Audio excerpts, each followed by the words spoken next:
All right, friends. You've had about 7 minutes. Tell me how I feel about this. Good. Oh, ignore this. This is to be ignored. I forgot to delete that out from the last term. I used to see a graph and I just put new data into it with new graphs. So here's your box plot. There's your histogram. You can ignore E2. That's last term's 244. It doesn't even apply to you guys. Here's you guys over here. So how do I feel? How do I feel? Good. How do I feel? I feel good. Why do I feel good, Christina? Because I got an A. So not how you feel. How do I feel on average? You feel. That's great that you feel good because you got an A. That's Let's talk about my fantastic. feelings. Let's talk about our feelings. Now, how do I feel as the captain of this ship of 45 or so souls? And this is one picture, one snapshot of the picture of assessment. How do I feel? I still feel pretty good, Christina? You do. How? Give me one quantifiable measure as to why I feel good. Go Well, ahead. the medium is 46. Good. The median up there. Now, this is interesting. Your median's actually, I have to look at 41. And here's one of the goofinesses. Oh, whoops, I'm sorry. That's okay. That's okay. You can ignore this. The goofiness is how Excel's calculating your median versus how the box plot program is. There's a slight difference in there, just in the difference in the technology. But yes, I do look at that. I like looking at the median rather than the average. Why in a case like this?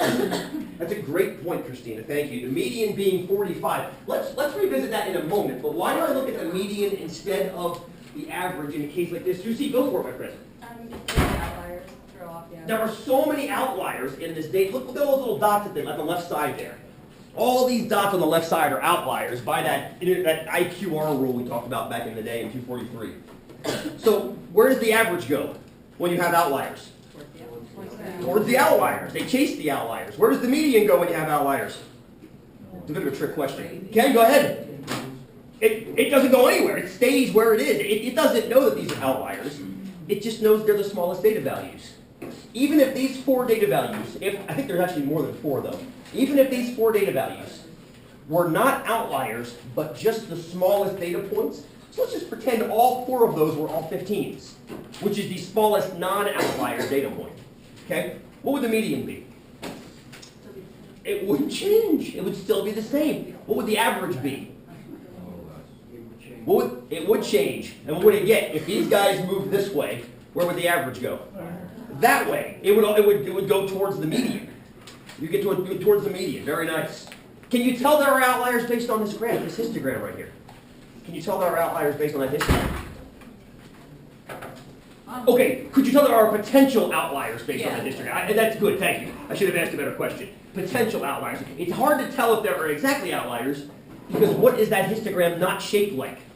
It's not a lie. Very nice, Darla. It's not bell-shaped. It's exactly what I told you it was going to be shaped like. Oh, you guys remember this. I predicted a skewed curve. I did it back at Super Kill time, too. And it seems like I'm clairvoyant. We're going to get this exponential distribution. Wow, you're a genius. No, you guys do this pretty predictably. And the larger the class is, the more predictably it happens. This is actually a beautiful exponential curve. Beautiful exponential curve. Let's go back to that median of 45. Why does that make me so very, very happy? A median of 45. Other than the fact that it's high. What does it tell me as a percentage? That we're getting it. Yes, but as a give me the 45 with the use of a certain percentage that it implies. Go ahead, Ken. 90% is the medium of the class. Okay. Oh, good. So, Ken, you're doubling all these. To make these a little more sensible, you're doubling them all, essentially, and saying 45 out of 50 is essentially 90 out of 100, which, again, stoked. 9 out of 10 is great. 9 out of 10 is great. I was thinking more like, what position percentage does this do for us? That's right, though. Say that again. 50% and more. Half of the class got higher than a 45. Hell yeah! What's this? 35%. Exactly. What is that? Remember that guy's called? It's not called. That just came out of my mouth because I'm overly caffeinated. Q3. That's Q3, which is the what? 75th percentile, which means that what? 25% got higher. 25% of you exceeded 48. Again, I say, hell yeah. But what also happens is that means 75% did not exceed 48. And you see what happens with the box plot as you move right to left? What's happening on the left side of the box plot that's very, very different than the right side of the box plot? It shows more what? Oh, good. I was thinking more general than specific. Yes, it shows more. It has a longer whisker. It also has a longer box here than this side does, doesn't it? So that means the left side of the data, when I say left, I mean the lower 50%, shows more what? Variance. Say it louder, Jared. Variance. Shows more variance, shows more variation in the data, which means, and this is one thing this program can't do, is put a dot plot on top of a box plot, which I would love. And I can't put this on top of that in a good way. But you can almost see why, looking at that histogram, why the whisker on the left and the box on the left are longer than the whisker and the box on the right. Look at the right compared to the left. There's your variance, there's your low variance. There's your low variance. I like to try to keep myself current with statistical language. Remember how I had you guys define standard deviation back in 243? Remember how I had you define that? No, don't remember. It's okay, Jared. It's been a few terms.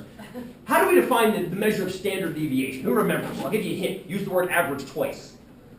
Use the word average twice. Ashley, be brave, my friend. The average variance on average. Good! From average. Can I change it on to from? Okay. So basically, if you take all your data points and you figure out how far they are away from the mean average, on average, it's how far away they are. So on average, it's the average distance from X bar, which is not technically correct, but it's correct enough for understanding. Okay, good. This is the textbook definition of comparative standard deviations. Where is the variation higher? On the left side or the right side? Left side. Why? Because the data is more spread out.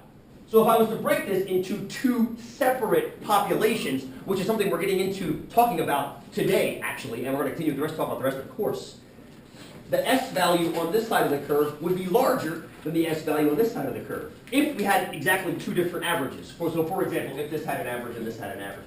I don't do that in these classes because I don't think it's warranted to do that. You guys have one average, and there it is right there. There it is right there. Now, if you've had it before, you also know that's not going to stay there, is it? Where is that going to go? 5 points. Why is it going to go up by 5 points? Because our coupon. Because you have, and Darla's already got it back there, very nice, there they are. So, there's a rainy day coupon for each of the first two in-class portions of the exam. Just like there's a rainy day coupon for the project, which is a different animal. So you can correct up to 5 points of these 50, so 10% of your points coming back to you. Does that make sense? Make sure you read if you've had it before, you know how this works. If you haven't had it before, just look online at the coupons and you'll see how it works. They're due next class, so make sure you get those guys knocked out and brought back next class. Please, Susie. Your dad is a little wrong. What do you say a little wrong? There was a 10-point error on mine, so that drops it. Oh, did I add wrong on yours? Oh, okay. So it's 10 points too low. I owe you 10 points. Yeah. Honestly, that's not going to change this all that much. One of those. Everybody adding 5. Think about it this way. If I add 10 to yours, that's like everyone in this room getting about 0.2 of a point added on.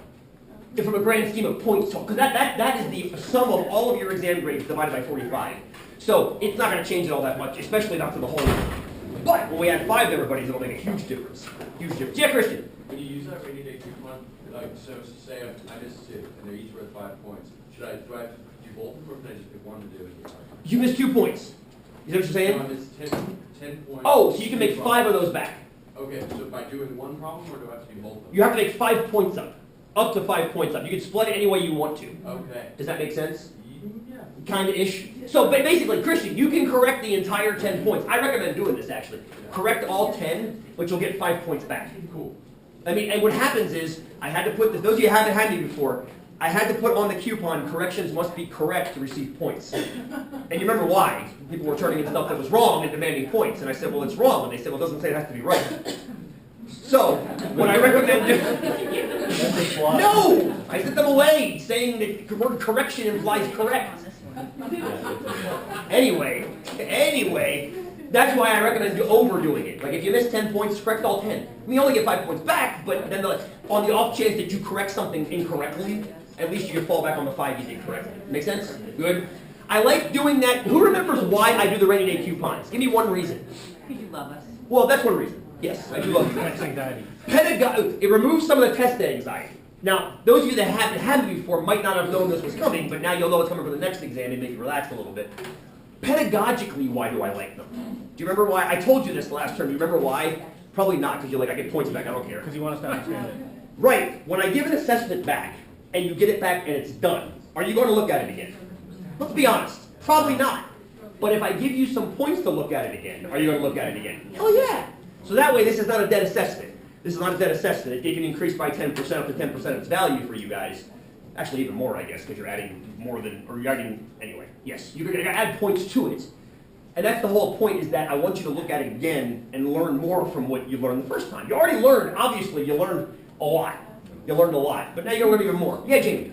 Really quite simply, pedagogically, the difference is between repeat, memorize, repeat, and critical thinking. Yes, and because part of, as Jamie's referencing, what you have to do to get the points back, it's not just get the question right. What else do you have to do? Explain why you got it wrong. You got to write a couple little sentences. One says, here's what I did wrong the first time. And the next one is, you remember what the next one is? There's 2 sentences minimum. What I learned. What I learned by doing it again the second time. Critical thinking, it's all about that. Rather than rote memorization. I did try to keep the questions on the in-class exam fairly rote. I did. I tried to say, here's a bunch of data, give a 95% confidence interval. Is there a significant difference? Yes, they overlap. No, they don't overlap. I was looking for the very circle the margins of error that would imply a significant difference. These are pretty straightforward questions, but that's because it's an in-class timed assessment. The out-of-class one, as you saw, has a little bit more like, okay, now you can't use the word overlap, but tell me why it's okay to, except for right now, use the word overlap, right? And how many? That was tough, wasn't it? That was a tough question. Good, because I wanted you to critically think about why it's okay to say the fishies are in the tank together. The fishies are the parameters, you guys know that. But why, when they're in the tanks together, can we not make a call? That was the whole point of that question. So I wanted you to struggle with that, but I would never give you that in a timed situation. Because you needed probably time to think about it. Did that one take the longest for you guys to answer of the whole shebang?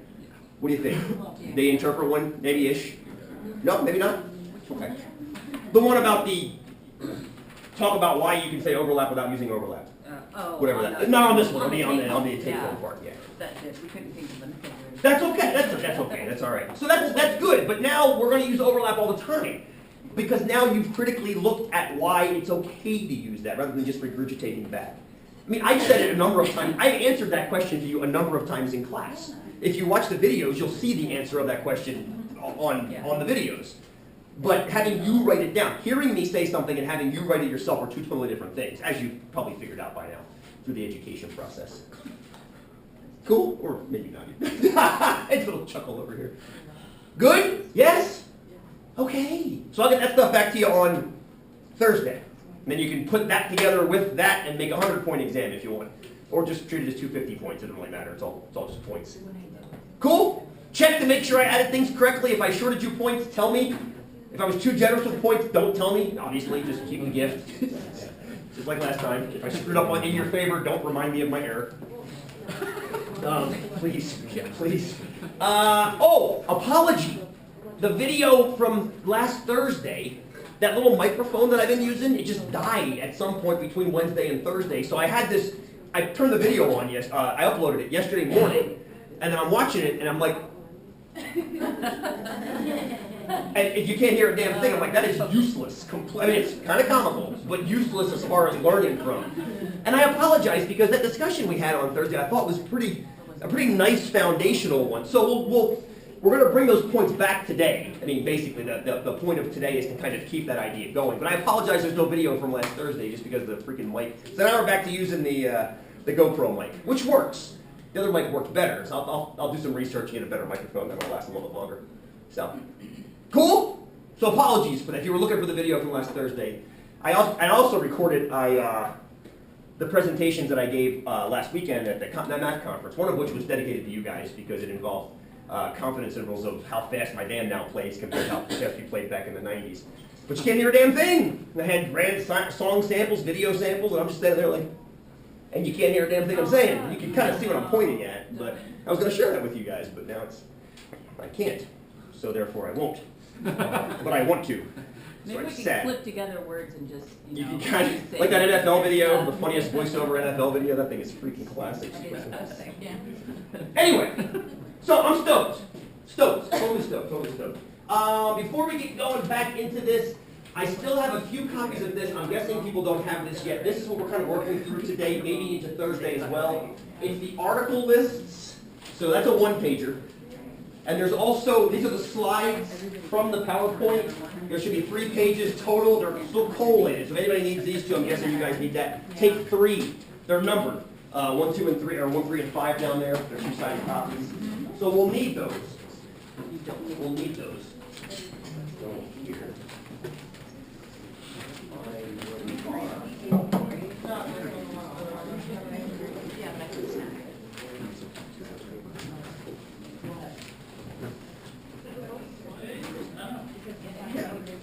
No, I just wanted to.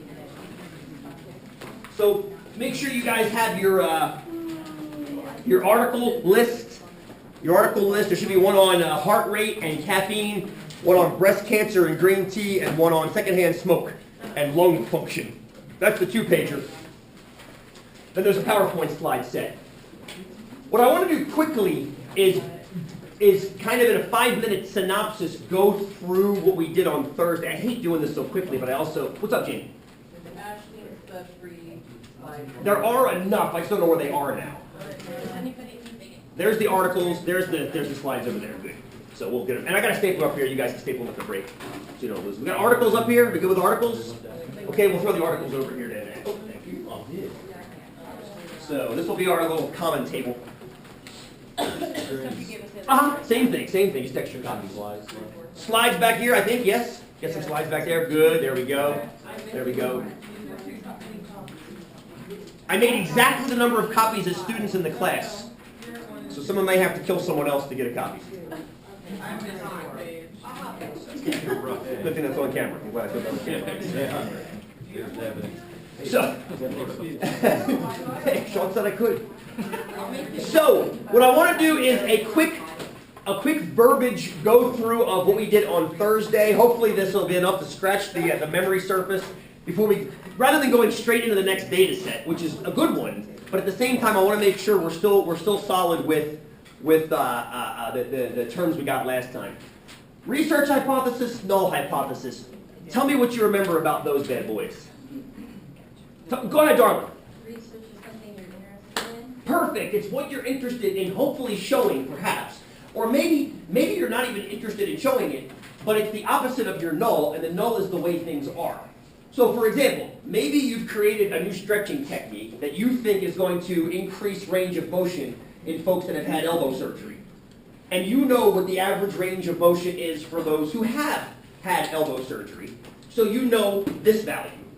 And you want to see if your method or procedure, Gesundheit, somehow increases that. So your experimental or research hypothesis is going to be the opposite of this. So say, for example, we've got 90 degrees. Well, that's more than 90. That's what we got, 110. We've got 110 degrees of surgery will be less. Let's say it's 90. 90 degrees of rotation after you've had elbow surgery. So no more than 90. No more than 90 degrees of rotation. And you invent this new procedure that involves like taking a bath in warm water, loosening the muscles up, and then pulling and stretching and tying yourself to a horse and having to run away and pop it. I'm sorry, Rochelle, I'm just making this up as I go. And you want to see if that method increases range of motion. So you know the null hypothesis, the status quo says no more than 90 degrees of range of motion. What's the opposite of that? More than 90. That'd be your research hypothesis. I think my method is going to average more than 90 degrees of range of motion. So those are opposites, aren't they? You've got no more than 90, and you've got more than 90. So this is less than or equal to, and that's greater than. And you might not know if it actually works. So what do? One of those. You crunch a test, which is what the rest of the course is about once we get through this week. The whole rest of the course is designing these tests and figuring out how to run them. But right now, that's the decision mechanism. You could think of it as simply flipping a coin. That's a terrible test, of course. But that's kind of what it is. It's a test that you feed data into, and out pops a result. Today, and probably into Thursday, we're focusing on the results. The tests will come starting probably Thursday and the next week and the rest of the course. So these are your two hypotheses. The way things are, the way they may be. The way things are, the way they may be. Okay, awesome. Are there any more slides for this several people? I made exactly the right number, so that's what I've got left. So it may be that people grabbed the wrong. There's none. It is posted. I mean, the PowerPoint's already posted from last week, so you can download it and print it yourself if you want.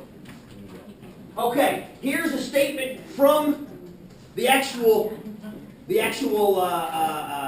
article. Caffeine significantly lowered heart rate compared to placebo. So we've got the word placebo. which is forever associated with this guy, as we talked about on Thursday.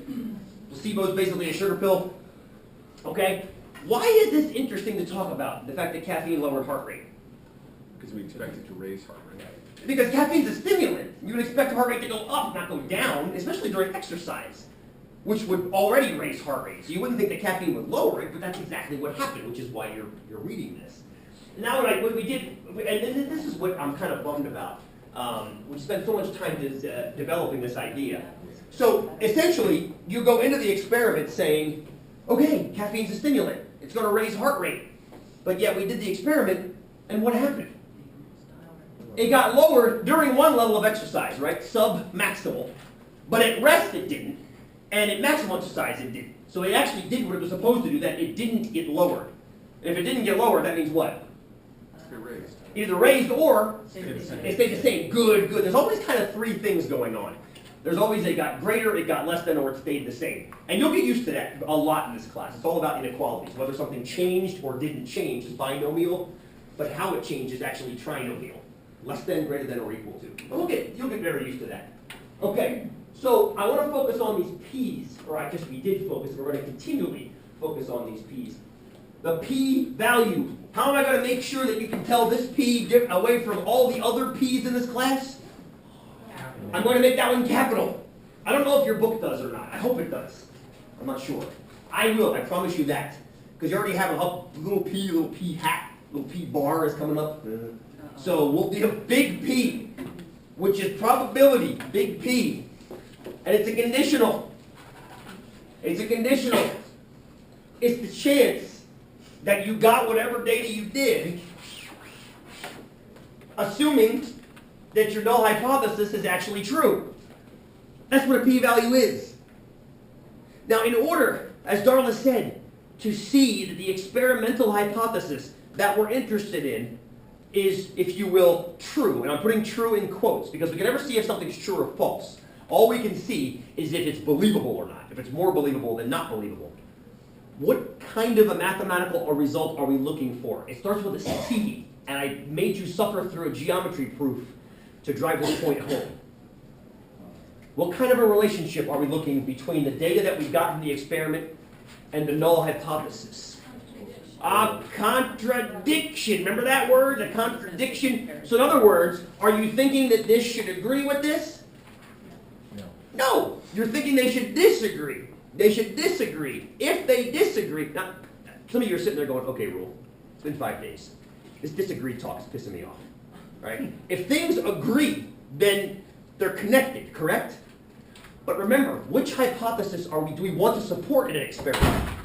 I just gave you the answer, didn't I? No. The experimental hypothesis. The null is what we want to disprove, if you will. We want to support, as Darla said, what we're interested in. The research hypothesis, the experimental hypothesis. Now, Michael, you bring up a good point, though. The null hypothesis is true is the assumption that we make over here. So if this part says the null hypothesis is true, and we want a contradiction, do we want this data to support the null? No, we want it to not support the null. And that's why we want this to be a very small probability. Because a very small probability will imply that this doesn't match this. And if it doesn't match the null hypothesis, then it must match the who? The experimental. The experimental or research hypothesis. If you've broken your hypotheses down correctly, your null hypothesis and your research hypothesis are going to be opposites of each other, logical opposites. If your data doesn't support the null, then it should support the research. This is a proof by contradiction. You start by assuming your null hypothesis. You show the data doesn't support that, or doesn't follow that. I shouldn't say doesn't support, doesn't support that belief. If it doesn't support the belief in the null, then it has to support the belief in the research. Haven't proven anything or disproven anything, but we're showing support for a hypothesis. Go ahead, Susie. So do you write your original hypothesis as what you want to find, and then Yep. you just run your experiment looking for the null? You write the null. Yes, basically, what you've just done is you've explained how I like to write them. And we're going to start writing them on Thursday. We're going to have them given to us today because I want to focus on this right now, this guy. I like to write the research hypothesis first, and the null is what's behind it. And you'll see why that makes sense. It's actually a little bit backwards from how textbooks have you write it, but it makes sense. It makes more sense logically. We'll see why on Thursday, I promise you. One step at a time. And the big step right now is this p-value. Because I want to revisit why the hell a p-value less than 5% would be a good thing from a research point of view. That's a small probability, right? That's a small probability. Now from 243, when probabilities are large, what do we say about their events that are associated with them? What are some words we use? So think about likely. Love that. They are likely, which means they happen often, which means they're not outliers. So when you have large probabilities, that means they're likely events that happen often, which means they're not unusual, they're not outlier events. So conversely, when you have small probabilities, and we'll define small as 5% or less than 5%, that's pretty much textbook standard or industry standard. Less than 5% implies events that are rare, unlikely, which means they're outliers, which means they happen, I want to say don't happen, but then you have to say often, so I don't know how to phrase that question. Which means they